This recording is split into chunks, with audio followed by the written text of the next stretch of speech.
my deafness is hereditary deafness that seems to be mostly in the females, like my sister and my mother and my grandmother. When I was about 14, I had my first hearing aid when I was still at school. It was one of those big box that you wear in the front with a wire. It was horrible. When I was 18, I had an operation on my left ear.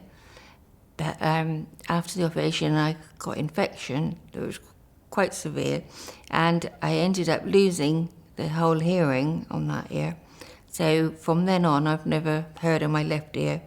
So it meant I was totally dependent on hearing in my right ear. Over the years, I got to the point where without my hearing aid, I couldn't hear anything at all, not even the sirens on a fire engine, things like that. So I was totally dependent on the hearing aid, but it wasn't very clear sounds on the hearing aid. And so I underwent all the tests to see if I met the criteria. And one of the biggest things that I probably did wrong was because I've spent my whole life guessing words, missing words in sentences I didn't hear, and so your brain works out what you think the missing word is and you say it. Anyway, probably a couple of years later, I was assessed again, and meanwhile my deafness got worse, and so this time I did meet the criteria, and so then it was recommended that I have a cochlear implant. So that took place in March this year, and there was a period of 6 weeks where I had to wait for the operation for the cochlear implant to settle down, and for the stitches and things to get better. And so there was 6 weeks before they did the switch on, and during that time, because I only hear in one ear anyway, I didn't hear anything at all. So that was quite difficult, but I knew that it was going to happen, and so I was prepared. I prepared myself mentally for it. And in reality, in your life, 6 weeks is not very much at all. And so then in May, I came to be switched on, and it was probably the most incredible thing that's happened. I wasn't expecting it to be very good at first, because they told you how the sound might sound a bit awful.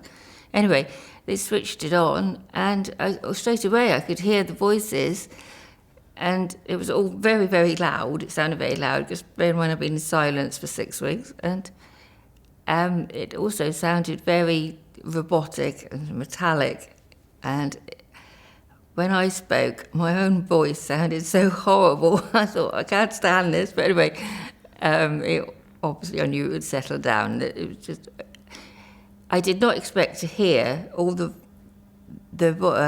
I did not expect to hear so well as soon as you switched it on. That's what I did. So I could have a conversation straight away. There was no not hearing anything, working out what they were saying. So it all seemed to go very well. I think Zoe was pleased. And we left here, and I could hear sounds that I didn't normally hear, like when we was walking back to the car, I could hear my footsteps. And we stopped in a pub on the way home for a meal, and I could just hear all the things around, the normal sounds that I wouldn't expect to have heard on that first day, but I did, and I could have a normal conversation, even if the voice was robotic.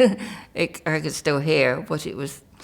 But unless I was looking at who's speaking, I wouldn't be able to tell if it was a man or woman, because it all just sounded a voice, all on the same level.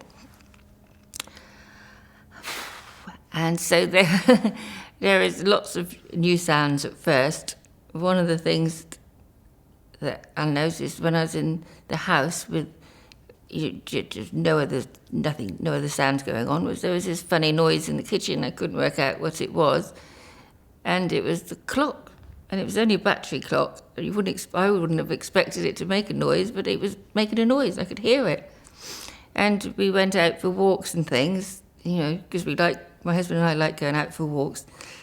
And of course I could hear all the birds, but I didn't realise at first what it was, because there was all these, it sounded like little bells ringing. And I asked Gordon what the bells were, and they were birds. But once I realised they were birds, I could hear them, but it just didn't sound like birds at first. Well, of course it does now. But now, generally, voices don't sound robotic now. There might still be a bit of a problem and I'm listening to telly. If I'm not looking, I sometimes not sure if it's a man or woman. But when somebody's been talking for a few minutes, when they sound a bit strange at first, when they first start talking, after they've been talking for a few minutes, they start to sound very normal. Of course, I can tell then if it's a man or a woman. It's made a lot of difference to my life completely, because I can hear very well now.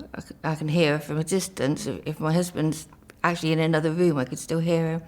And like at work, when I had my hearing aid, people used to have to come and talk to me, stand next to me to talk to me. Whereas now I can, like most people, I can hear, a few feet away quite comfortably.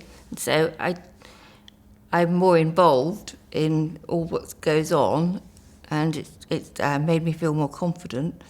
And likewise, when we're with people socialising, I before the cochlear implant, when I was with my hearing aid, I'd got to the point where when there was a group of people, it was very difficult to join in the conversation because I didn't know what they were talking about. So I would quite often not bother. I'd just sort of sit and, and so my confidence gradually diminished. Anyway, now I feel back to where I used to be, quite confident and quite happy to talk to people. Compared to when I used to wear hearing aid, the sound with the cochlear implant is a lot clearer. I can hear whole words, whereas before I think I probably only heard parts of the words, but it's very clear and it's just fantastic.